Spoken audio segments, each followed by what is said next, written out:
Sotanghon. So hi guys, welcome back again to another Pabasa Mukbang.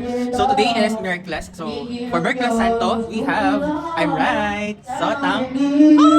So we're gonna do taste test. Tapos may mga free dito na biscuit, wafer, and I don't know. But yeah, so ito siya, marami naman siyang sakop. Ayan. True, sabaw muna ako. Mainit pa naman. Oo. Pero parang kailangan ko ng tinidor. Gulay.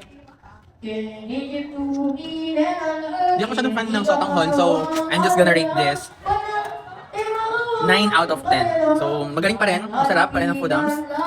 Sadyang di lang ako fan, so tomorrow ang hula ko ay sopas. Ikaw?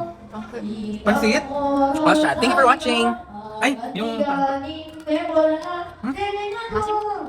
parang blueberry kinemerits. Ito wafer. Patong-patong to.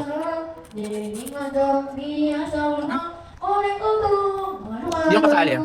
Tindahan ng mama niya. Bye!